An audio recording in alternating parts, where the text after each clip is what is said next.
Welcome to another edition of Do Hard Stuff. And I've got a fellow Tico. Well, we call ourselves Ticos. I don't think we're really Ticos, but we'll give the shaka and the hang loose and the pura vida all at the same time. Greg, how you doing? I'm doing well. Really great to be here with you, JW. Yeah, and look, I didn't know that I knew famous people until we started talking, and then I think it was the guy at the gym actually said something about, yeah, he does this better human thing, and I was like, what? And what are you even Yeah. talking about? And so, we had kind of been passing, but Greg, tell us a little bit about yourself and what you do as well. Cool. So why don't we kind of start with the top line, which is from a business. So how to sort of show up in the world and the work that I do. So the core work that we do is personal development. The joke about that is we've masked it and disguised it as professional development because we sell leadership training. But at the end of the day, what we're really developing are those interpersonal human skills, right? Which is stuff we don't learn. The way I like to describe it is we pick it up. But corporately, what we go out to market with and the main work we do is leadership training, executive coaching, and obviously all the peripheral types of programs out there when it comes down to affecting people and culture and organization. So, we'll start with leadership and then we'll find ourselves working through mid-level management all the way down to frontline. And you'll work on different types of skills like, customer service, which at the end of the day, very simply is being nurturing and navigating some difficult, irate, fiery type of personalities who in the moment are spazzing out. And if we could sort of put things in perspective and have tools to manage those conversations, it helps. And then that floats into really what I said earlier, which is personal development. I mean, when we're showing up as parents, when we're showing up as spouses, when we're trying to sort of, mentor and guide and coach and lead and impact the world in a good way, we better be attuned. And the work we do is very much based on psychology. So the more we understand about self-awareness and self-management and relational management, the better we're going to be in this world. Yeah, so that's what I do. And a father and a husband and a fellow Tico living in Costa Rica. And it's through Witz Education, right? WITZ Education. Correct, correct. So that's the corporate company. And then obviously with me, there's the personal brand, which is like the speaker and the guy in front of it. But for me, I love the work. I mean, there's that wonderful saying, find something that you love doing and that you're passionate about, and it's not work, right? It's Well, consistency.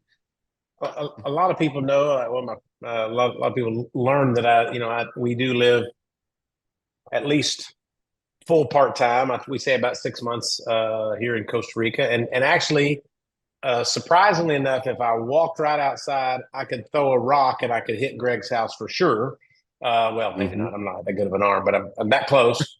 And let's talk about how in the world is small city. How in the world did you get down to? How'd you end up in Costa Rica?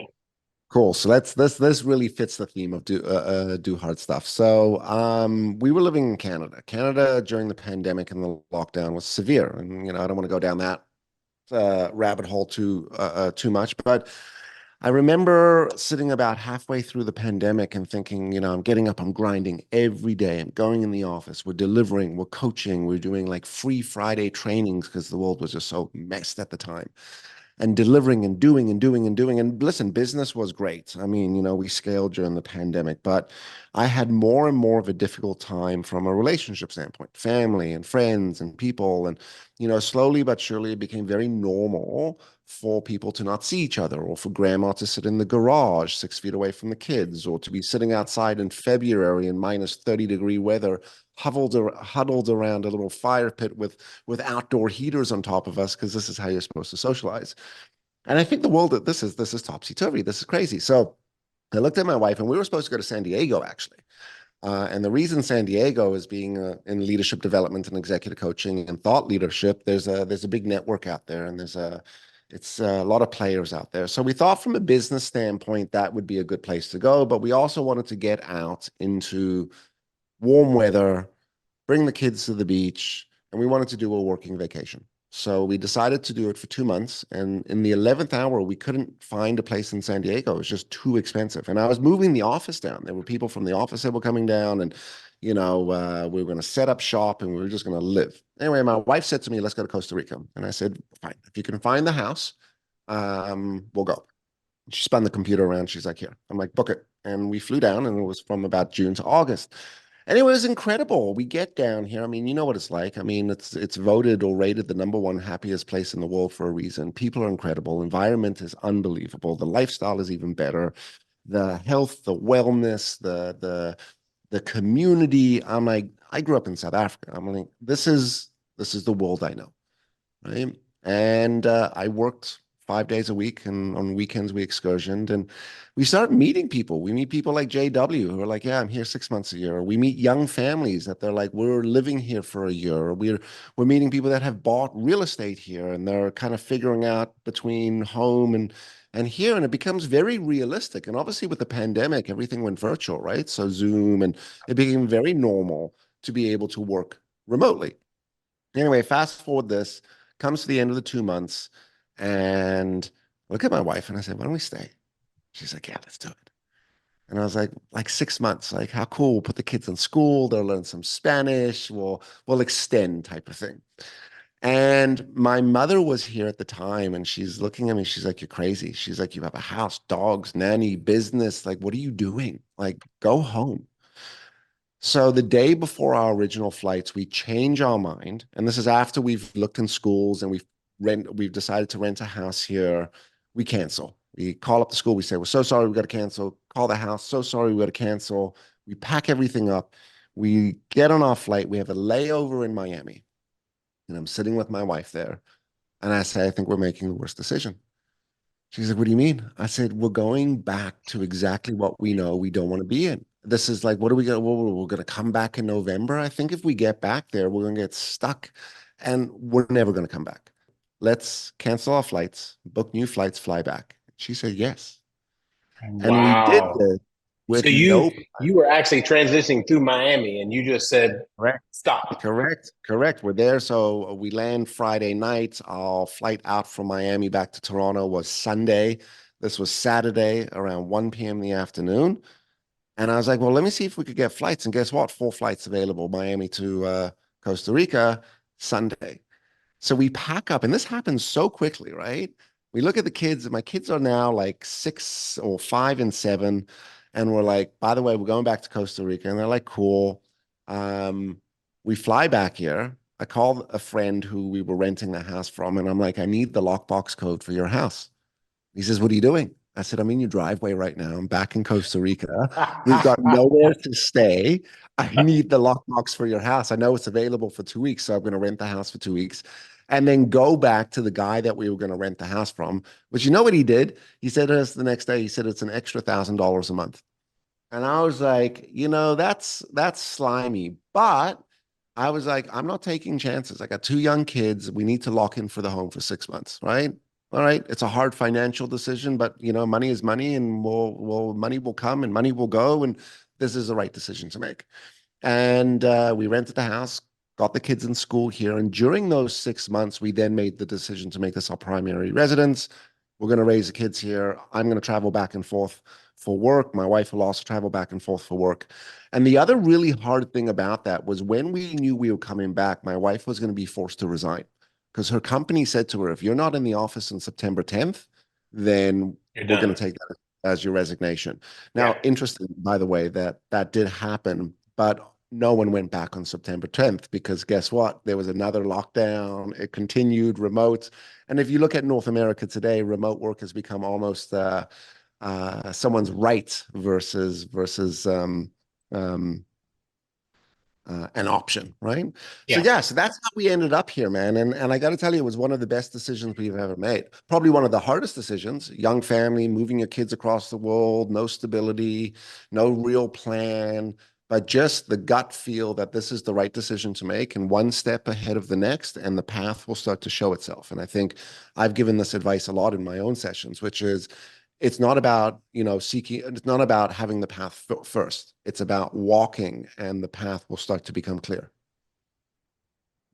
Really interesting, Greg. A lot of things I didn't know about you that you made me like to, but I want to step back to 2010. Um, my kids, we were in the town my wife and I grew up in, about 2 hours from Dallas, Wichita Falls, Texas, smaller town, and we love the city. But my mom still lives there, sister still lives there, and but we were realizing that the school they were going to was really horrible, right? Mm. And it was the same school that we went to, but I don't want to say horrible, but what we saw was a lot of chaos, a lot of disrespect in the halls. I saw kids just dressing down teachers with the language that we weren't allowed to use at that age, and they couldn't discipline the kids. And I looked at my wife and said, "We got to get out of here." And our choice was to move 2 hours to Dallas. Well, I had a business that employed, I don't know, 50 people in town, right? And I wasn't doing what I'm doing now. And I remember telling my mom, they're like, "What do you mean you're moving? Like, your business is here." And I was like, "I'm doing this for my kids. There's not a good school system." So we moved. I mean, our kids were, my son was going into the 10th grade. He was already in high school. My daughter was going into the 8th grade. So their world is now turned upside down. A lot easier at 5 and 6 to move, right? They're like, "Oh, great, we're going to the beach." And so we made that decision. Our kids would tell you now they're 20, almost 29 and 27. They would both tell you now, best decision we ever made. But take that one more step, and I'm going to tie it back to what you said about making your own breaks or making your own decisions. I mean, a lot of people will say now to me like, "Wow, this is lucky. You got a company in Zimbabwe that has almost 1,000 employees, and something must have lucky happened, blah blah blah." And I'm like, "No, no, no, no, no. This door opened, and I stepped through the door, not sure what was on the other side of that door, right? And now I'm, have a business here in Costa Rica and one in Zimbabwe. And then people are like, well, oh man, I could never move to Costa Rica." And you're like, "Yes, you can.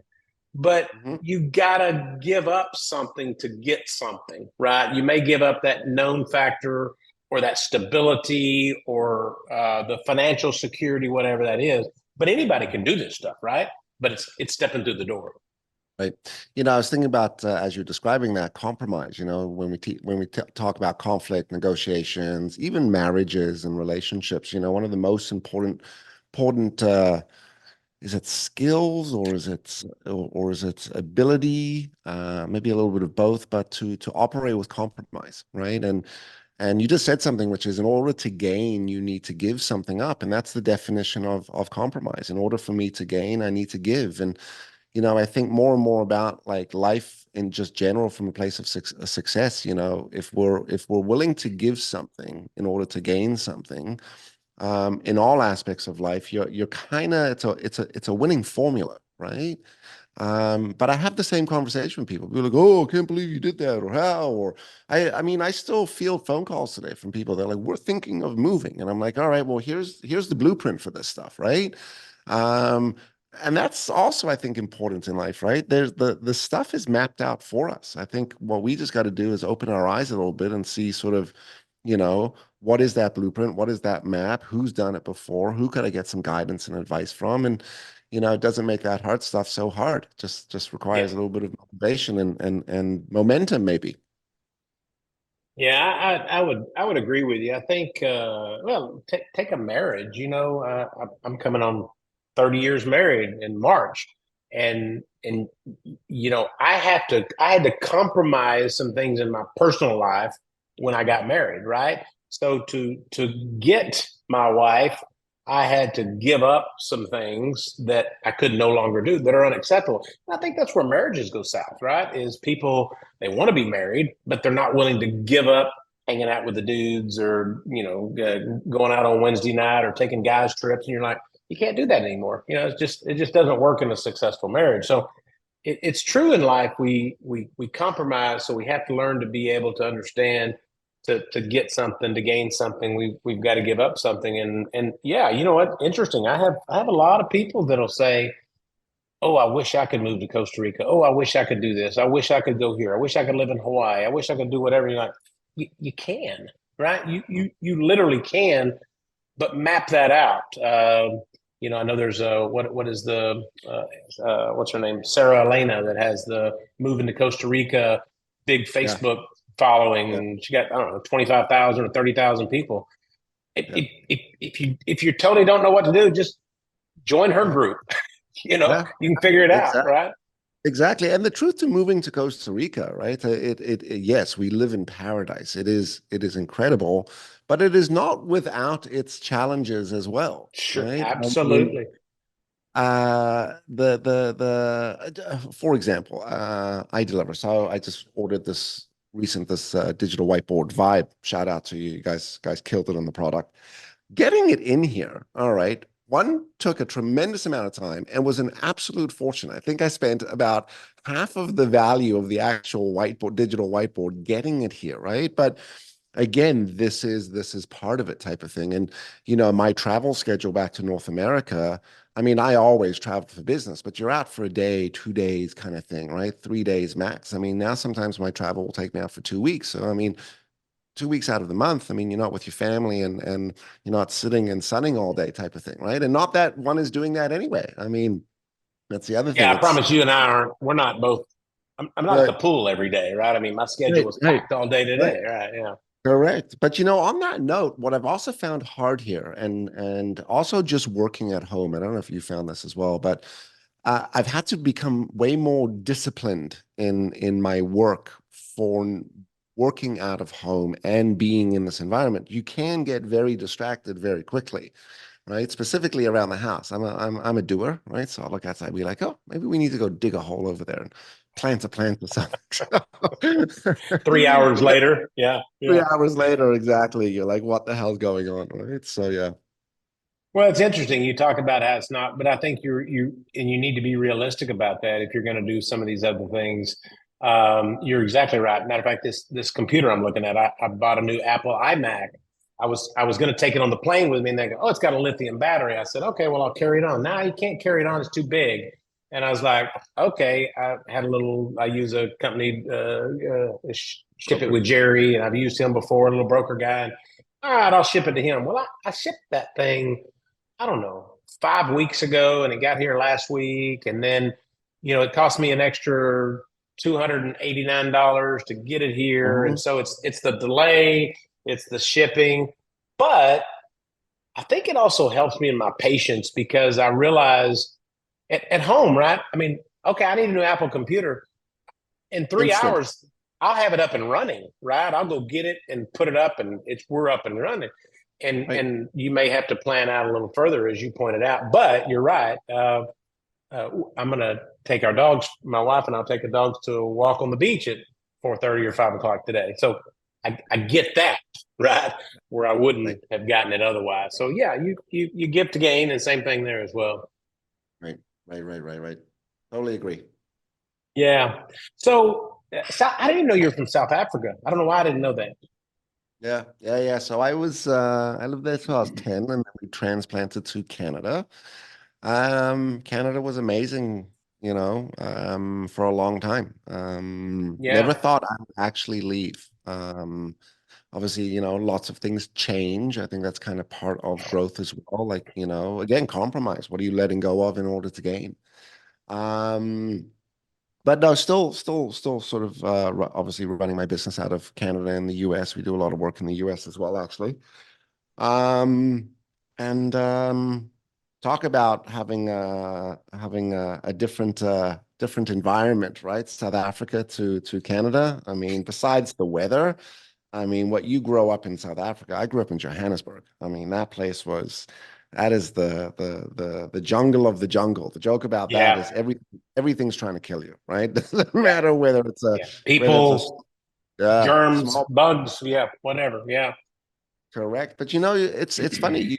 You don't know when you're in it, right? It's just normal. This is kind of normal. You live behind big walls and fences and security, and you have security. This is just all normal, normal, normal. Dad carrying a gun and getting out the car to patrol the house before we got out the car. That was normal, right? Not being able to go to places or was just normal. And then you get to Canada and everything's free, everything's open. You go everywhere and everything's safe, and your doors are unlocked, and you're coming home at nighttime. And it was a little bit of a shell shock, a little bit of a culture shock at first, but again, it was an amazing place to live. I think today, thinking about my childhood and like the kids growing up today, I couldn't think of a better place than Costa Rica to raise kids.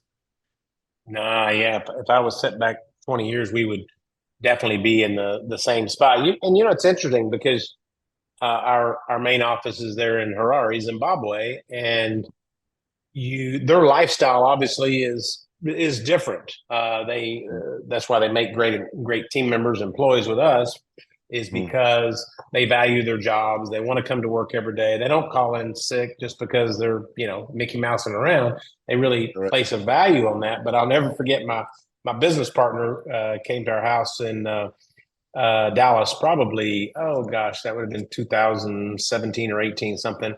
And we, nice upper middle class community. And he says, where's the gates to your Your area house, here? Like, right? where's the fences and where's the security guards? And I'm like, we don't have those. We don't need those things here. Like, there's nobody.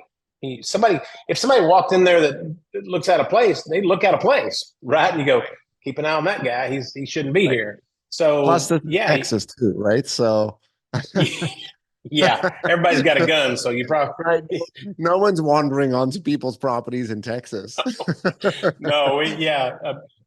Being on somebody's property, if they're not supposed to be there, you could get shot, and nobody would question that. Yeah, so you're right. People, different Right. set of rules with which to live by as well. But you're right. It kind of depends on where we grow That's it. up and what we go through. So yeah, I know we kind of got off on the subject, but I think it really segued into a really amazing discussion because and you do this all the time. I don't encounter people in this narrative, but how many people what percentage of the people are willing to compromise, Greg, and really say, you know what, I'm going to take a chance. I'm going to give up.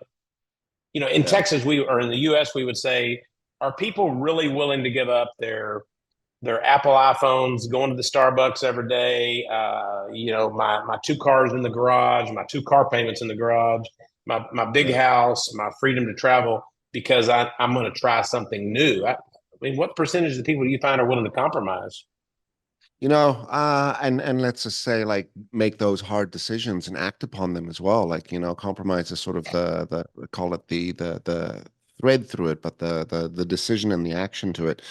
I think it's interesting. In today's world, I would say the majority won't. The majority don't want to do the hard things, hard stuff. They don't want to compromise. They don't want to give up the phone.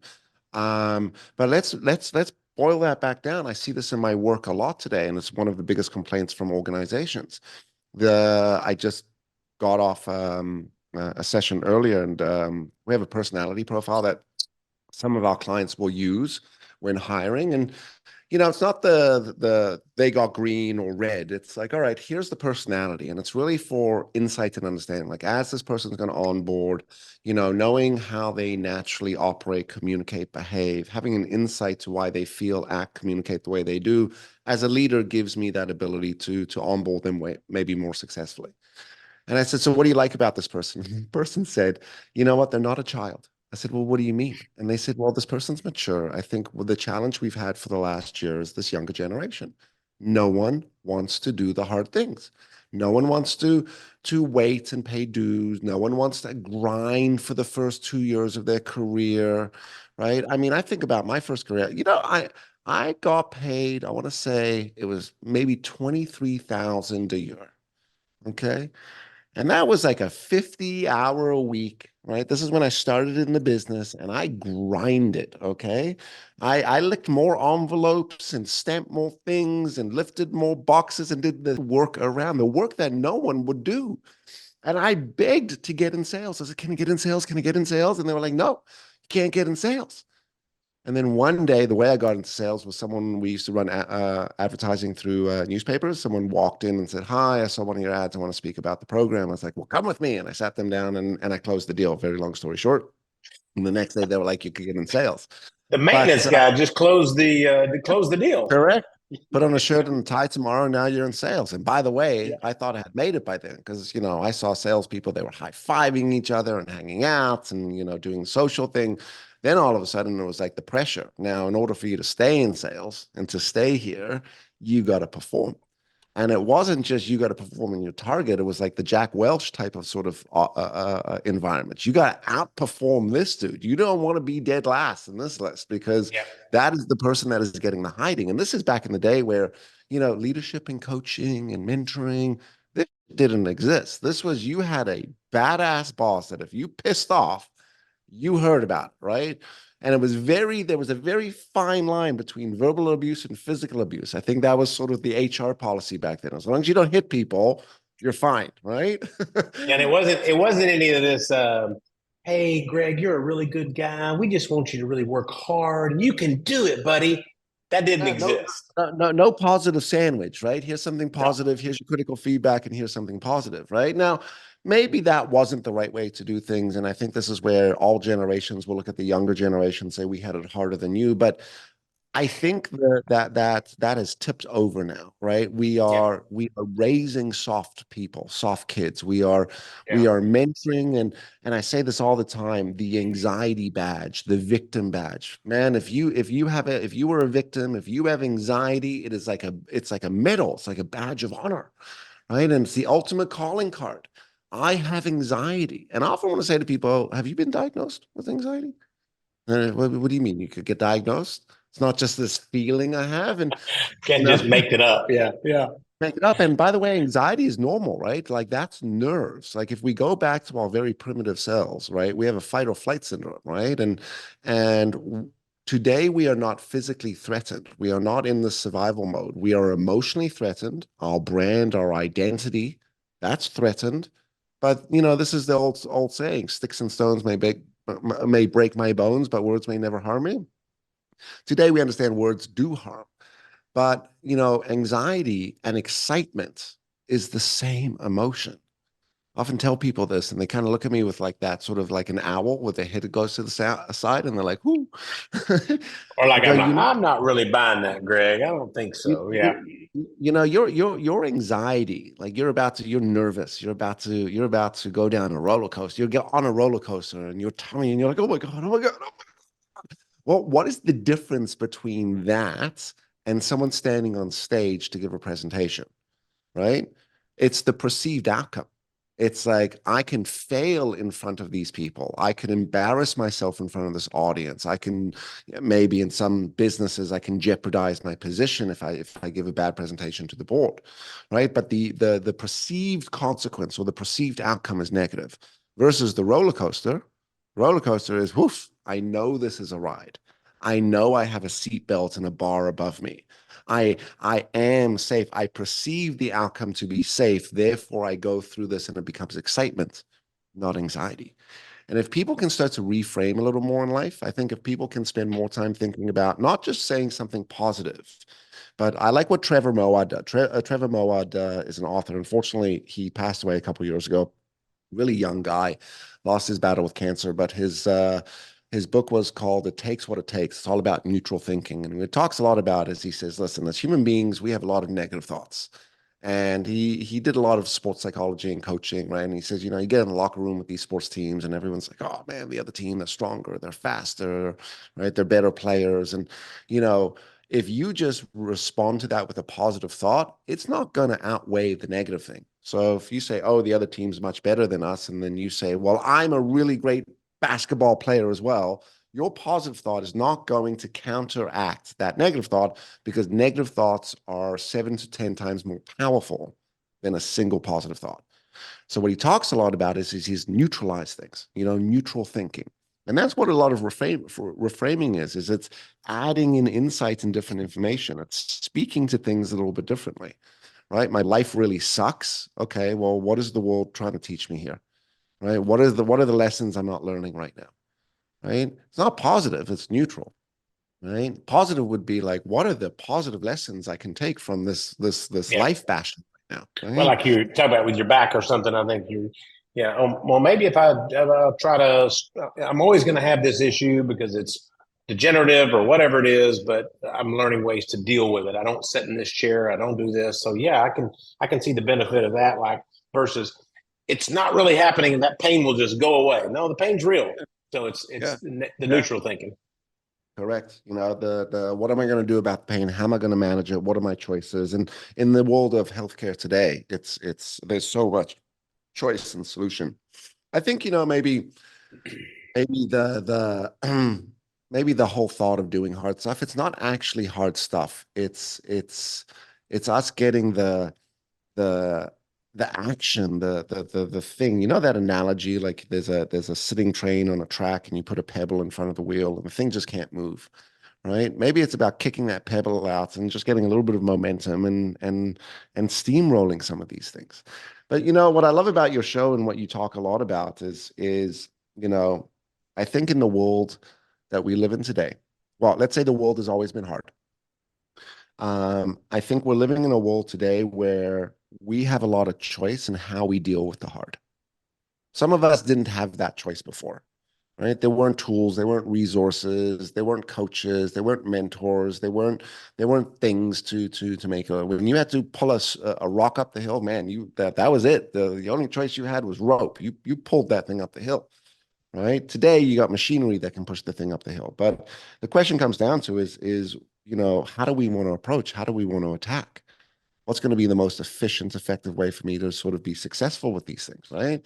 And if I focus on that and I focus on the process and I focus on my resource, then I'm changing this perception, right? Because I think that's what drives a lot of us as human beings is our perceptions, right? Our perceptions about sort of, and if we're not careful, our perceptions become our truth. Our perceptions become our fact.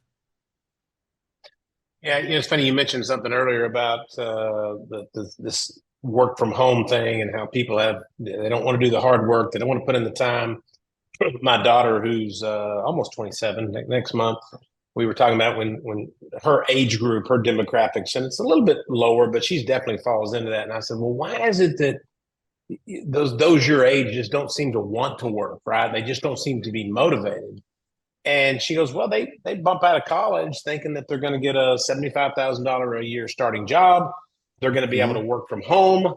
They're going to be able to hang out with their friends at Starbucks in the morning a little bit and have a little conversation, maybe hit it a Mhm. little bit in the afternoon, hit the gym at noon, and that's their day. And I'm like, that's not reality. That's just not reality.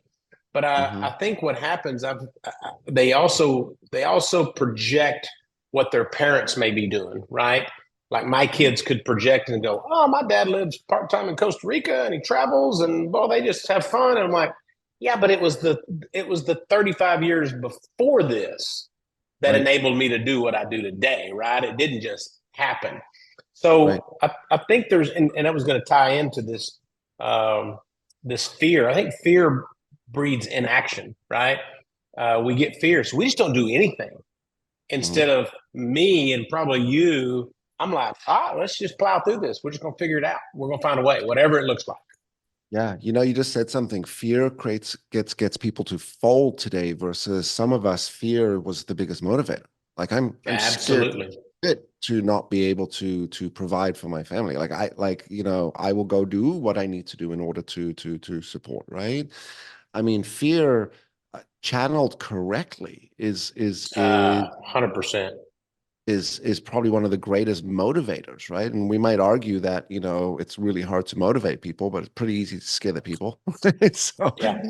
um, you know, back to but didn't we always think that? I mean, this was the early 2000s as well. MBAs, so you go to MBA, you do your MBA, you were promised that you were going to land at a big consultancy, right? That was 2% of the MBA graduates. The rest of them went and worked at McDonald's and Starbucks, and I hired a few of them, right, at 40,000, right? And they're like, "What am I doing?" Yeah. I'm like, "You're doing database entry."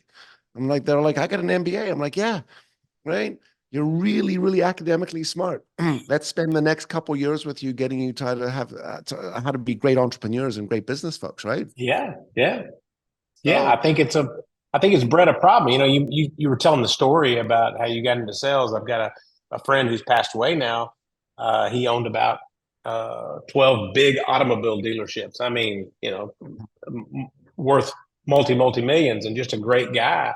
And he talked about he came back out of the Vietnam War and he couldn't find a job, and he went to a car dealer in Oklahoma City, and he said, "I want to sell cars." The guy said, we're not hiring sales. What experience you have? I don't have any, but I want to sell cars. He said, well, we're not hiring salespeople. He says, well, how about if I take that desk right over there? They go, we're not hiring salespeople. He says, well, I'll tell you what I'll do.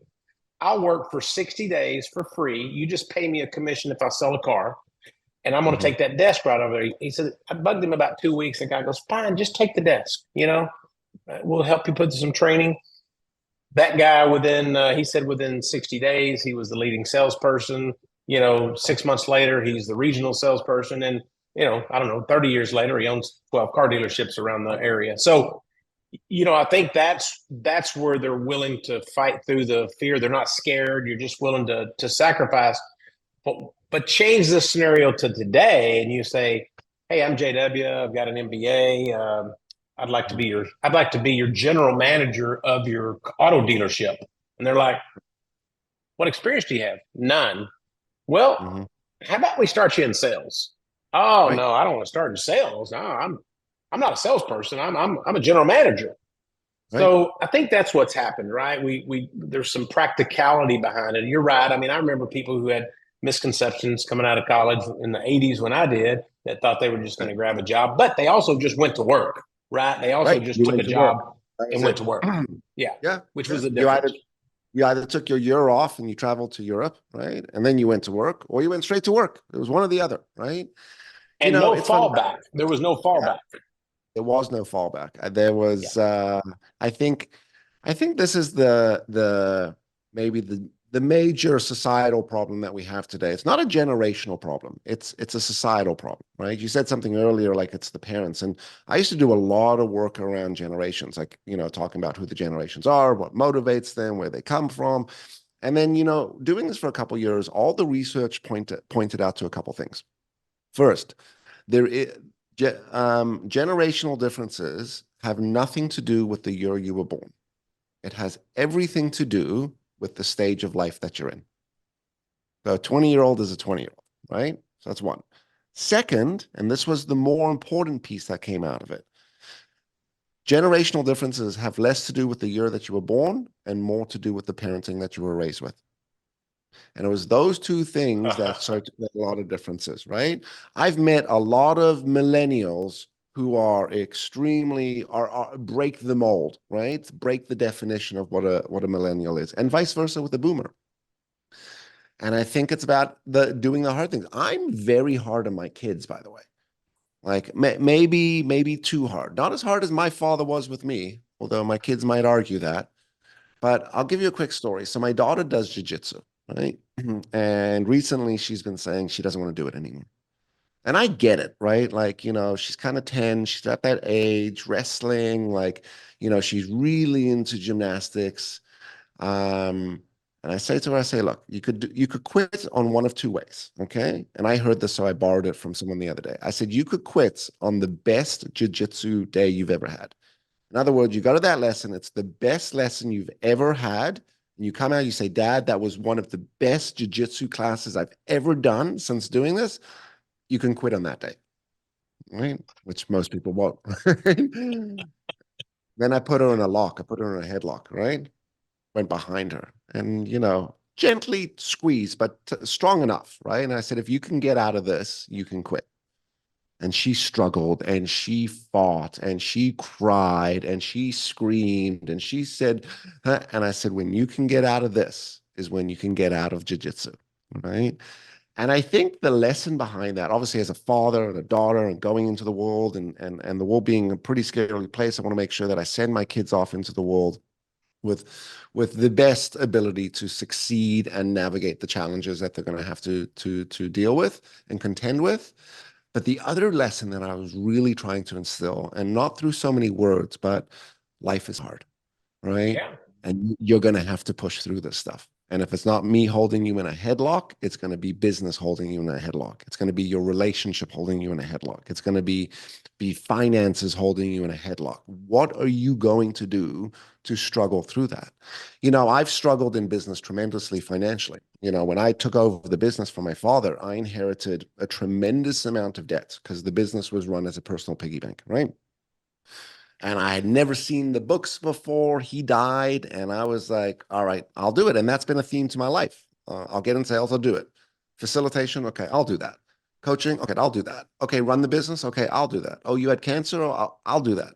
And it was always, I'll do, I'll do, I'll do, I'll do, I'll do. And when I took over the business, and I bought the business for $1 and he passed, and sat down with this massive mess, this financial mess. I'm like, what are you going to do? 1,600,000 actually, made up of leases and borrowed money and lines of credit, and if you're not careful as an entrepreneur, you end up using your business as a piggy bank, and it's really a bad idea. So Yeah. hired a coach. So this is going to be really hard. I'm going to have someone teach me how to read a P&L, teach me how to go to the bank, right? So here's what I did. Instead of bankrupting the company, which would have been the wise thing to do, I was like, you know what? We got to pay everyone back. We got to pay off these leases, pay off these lines of credit. There was an AP list of like 200,000. So I took $500,000 out of my mortgage, right? And I paid it all back and reincorporated and went to the bank and said, hi, I want a line of credit. And they said, no, sorry, you're a brand new business. I said, no, we've been around with you guys for 20 years. They said, nah, this corporation has, right? And you're not requesting a loan out of that one. We've just paid all the debt out of that one. You're trying to do this new incorporation. And then someone said to me, and they said, legally, what you should have done was bankrupt this corporation, right? Told everyone to go away, and just reincorporated and taken all your copyrights. And I didn't understand you could do that, right? I'm kind of glad, by the way, just for the story for the audience, I'm glad I didn't do that, not because of my morale, my ethics, because it was the right thing to do, because it was the harder decision to make. Yeah. And Yeah. it was the proper decision to make, right? And kept the incorporation and kept those relationships and built out of it. It took me 5 years, financially, not getting paid a salary, getting paid back my shareholders loan in lieu, and just doing all of that. But I believed in the work. I believed in what we did. I believe in what we contribute to this world. And there was a responsibility of the team, and looking after them and making sure that we can continue the brand, the identity, the reputation, the history. So I think when it comes down to life, life will present you an option, right? You'll hit the fork in the road. You've got your easy path, which will bring maybe not as much, right? Not as much reward, not as much success, not as much outcome, or the hard road.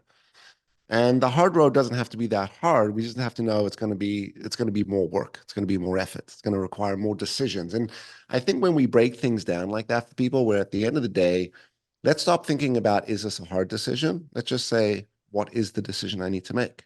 Is this a hard choice? No, what is the choice I'm going to make? And the language needs to be firm and concrete. Not, I'm having trouble and I'm so scared of making this decision. Let's cut all that inner sort of words out, because what you put into this universe, back to the whole concept of law of attraction, is what you're going to attract back, right? So being firm and direct and disciplined and dedicated in the language, I think, is important. And then boiling it down to leaving out some of those words and just making the decision, taking the choice. I heard this actually today. You'll like this.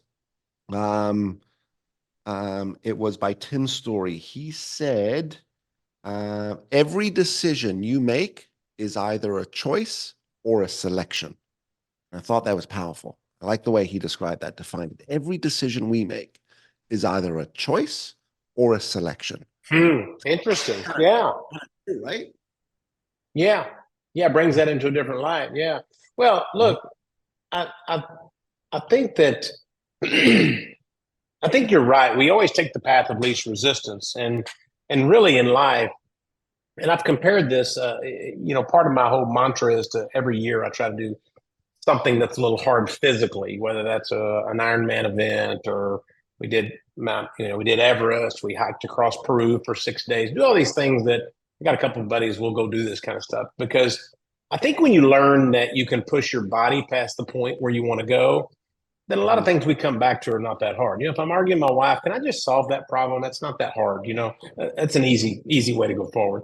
If I'm faced with a tough business decision, like you said, you just make a choice, right or wrong. You just made the choice, and you go ahead and push through with that choice, and don't second guess yourself. Just say, okay, I made the wrong choice. I got to make a different one this next time.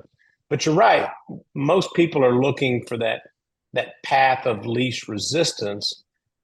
Mhm. But in my mind, there's two levels. There's the person who will who wants the stability, and their income level, their success level is capped. And then there's the person that's willing to go through those ups and downs and realizing that I may be going through a tough time, I may be going out of a tough time, or maybe just about to go into one, whatever that looks like. And those are the people that are going to experience those high levels of success. And I don't just mean financially. I'm talking Right. about physically, emotionally, relational, spiritually, whatever you want to put it on. It's everything, right? And it's just, can you work through those tough times? And most people, again, they sit and dream and go, God, look at Greg. He lives in Costa Rica. He's got a beautiful home, beautiful family. Oh, I guess I wish I could do that. Well, you can, but you got to make some choices along the way that are going to be counterintuitive to what society says. And they're also going to be difficult as well. Yeah, I forget who said it. Maybe it was Elon Musk that said it. They said that he said they will all laugh at you, right? Until they praise you. I Right? think it was Another, Musk. Yeah. yeah, Yeah. there was something along those lines, which is, everyone will smash you down. And then when you've made it, that's when they'll applaud you. Right. And, I try to live by certain values, and that's by, making sure that like you give to people. Right. I think it's an important element, right? You support people. You don't laugh at them, for example, right? You support them. But most people will out of their own projection of fear, right, smash your dreams down. Right? It's a very people don't mean to. It's an unconscious thing, but it's a selfish thing. It's a selfish thing and it's an unconscious. But most people will smash you down in order for them to be normalized. Right. So all of a sudden So JW doesn't make it. And I go, you see, I am normal, right? That's why I shouldn't try doing it either. And back to the story I was telling with the business and the finances, man, it was peaks and valleys, peaks and valleys, peaks and valleys. But the peaks and valleys are not done linear. They're done or vertically, they're done horizontally. So with time, you're progressing with those peaks and valleys. And for the audience, I'm sort of drawing this big swoopy thing over a period of time. But if I keep on that trajectory, that momentum, right, I will have a large amounts of success over a period of time by staying consistent to the exercise. And I'll tell you another quick story. So I hired a head of sales. So we're killing it. We scaled during the pandemic. It's so big. I hire a ton of people. New head of sales, new head of marketing, new EA, right? Bad mistake because you never want to hire too many people at once. But we were really growing, and I'll take full responsibility, by the way. It was my management and leadership that was the issue. But the head of sales didn't perform and basically almost drove the bus off the cliff, right? And I thought, fuck, here we go. I've just spent a ton of money on the salary and then all the new database and the new marketing and the new website and the new this, all because the person was going to sell. And ended up letting them go. And on one aspect, I think there were two problems. One, they weren't equipped to actually run sales. They probably would have been really good at sort of like account management type of sales. Like, hey, yeah, here's your clients, just go and managing nurture a those. portfolio. Yeah. Correct. But this was building and generating. And I think the second problem is sometimes people get too caught up in the process. Oh, we need to do the brochure first. All right. No, you don't need a brochure. Okay. I'll Start write you a marketing brochure. it. Market it now. Yeah. Yeah. Go and sell it, and then we'll create the brochure. I mean, all jokes aside, I've sold programs like that, right? Be like, do you do this? We sure do. Here's what it looks like. They're like, great, we'll buy it. I'm like, now we got to develop it and Now I create got it, to develop right? the program. Right. But I've done that so much, Greg. It actually pushes you into a mode Correct. where you got to make it work. You promised it. Now I'm going to deliver. Correct. And then the third, and this was 90% of the issue, I made the famous management mistake where I didn't manage. I didn't run the dashboard. I didn't watch. I do the check-in. How's it going, JW? Oh yeah, I'm doing good. Doing How's the great. sales pipeline Yeah. doing? Oh yeah, looking fat, right? Hey, what happened with those conversations? Gotta Fell reach out through. to them next week, right? Great. Yeah. You look at the bank account, you're like, where did the money go? Right? Yeah. What happened to that $1.5 million in the pipeline that was got moved to Q4? Okay, that may anyway. So just bad, and that was my lesson in all of this. And after letting them go, I said, "Here's what I'm going to do. I need to test this. I need to say, was it just the mismanagement of this? Was it just the person wasn't performing? So I'm going to go and I'm going to really focus down. This was 2023, and ran the sales, and we did very well. And I got to a stage going, the right decision to make right now is to bring in a head of sales, to duplicate myself, right? I'm scared. Man, I've been burnt.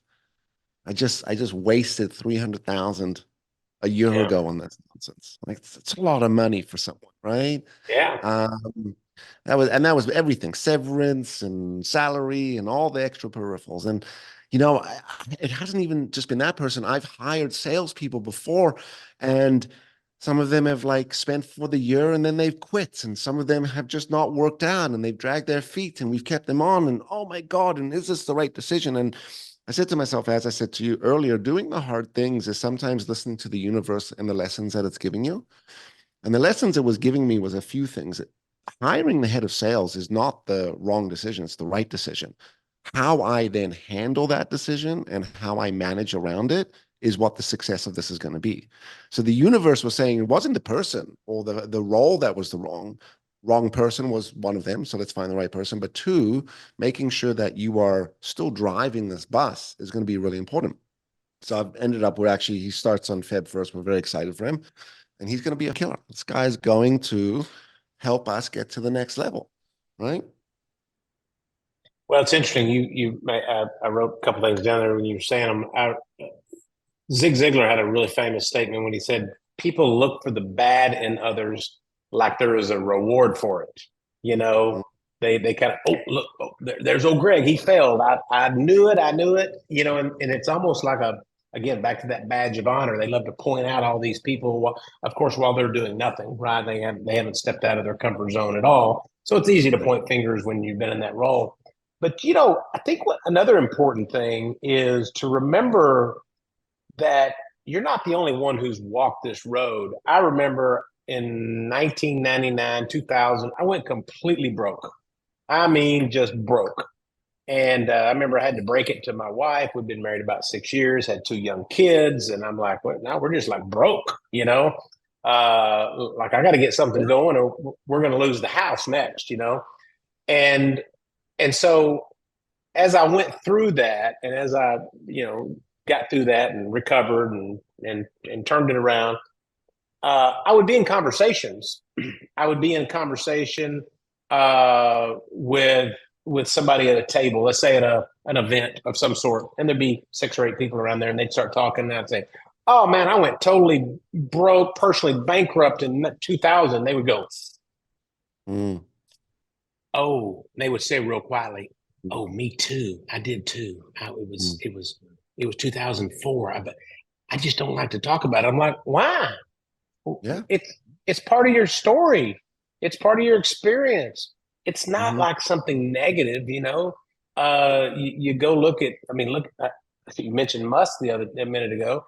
How many times could Musk have just given up? There's been time and time again, people were like, "That's the dumbest idea I ever heard. What are you building these electric cars? What are you trying to take a rocket to the moon? What are you putting satellites in space for? Do you think people are going to buy this Starlink?" And now everybody's like, "How fast can I get my Starlink?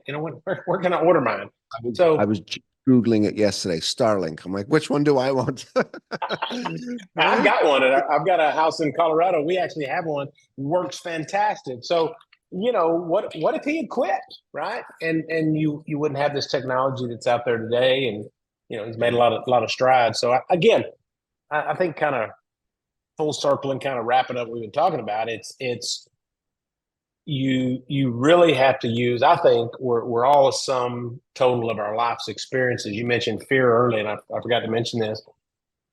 We grew up really poor. I remember my mom. We would go to the grocery store, and I remember my mother had a little calculator, and as she put stuff in, she would put it on a calculator at the grocery store, and then I saw her. She'd put stuff back, because she didn't have enough money to pay for it.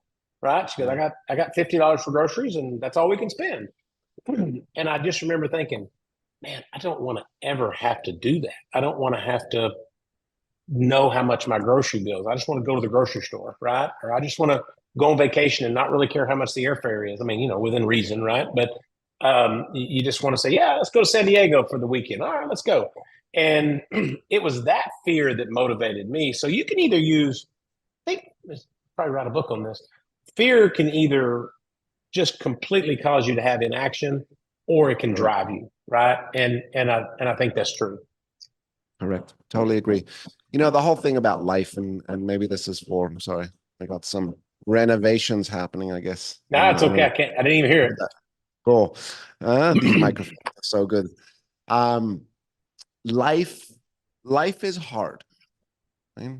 Doesn't mean you don't have to enjoy it, right? Life is going to be hard. I love this line. I think about it all the time. Life will present the lessons you need to learn. And when you don't learn them, it will hit you again and again and again with the same lesson. That's it, right? What am I taking from this? And this doesn't mean we don't deal with traumas and events and, situations which are in the world today. There are horrible things going on. But we have domain over ourselves. We have choice in how we navigate and how we approach those things, right? So I think it's really important that we remind ourselves from a place of reframing and inner dialogue. The thoughts that we have and the words that we speak are very powerful, and it can limit you, or it can sort of, as you said, kind of kick you and propel you forward. And that's how we've got to approach these things, whether it's business hard, whether it's life hard, marriage hard, relationship hard, world hard, right? Emotion hard. It's not that it's not hard. It's what do we do with it? How do we approach it? What are the choices? And as you know, and back to all the success and back to your kids, what they have not seen is the iceberg, right? What do you know about the iceberg? We only see the top 20% of it, right? JW, Greg living in Costa Rica. Well, the cost for that and the time and the effort and the work and the iceberg, all the stuff that's been going on for years and years and years and years, right, is what people don't see. And it's a really great analogy, and need to remind people of this more. Anyway, JW, I really appreciate you having me on your show. We're going to get you on mine, by the way. We'll follow up after today. We'll do a podcast. Absolutely. That's great. And if I don't see you driving near my house, I'll see you at the gym, or I'll see you at the beach, or wherever that is.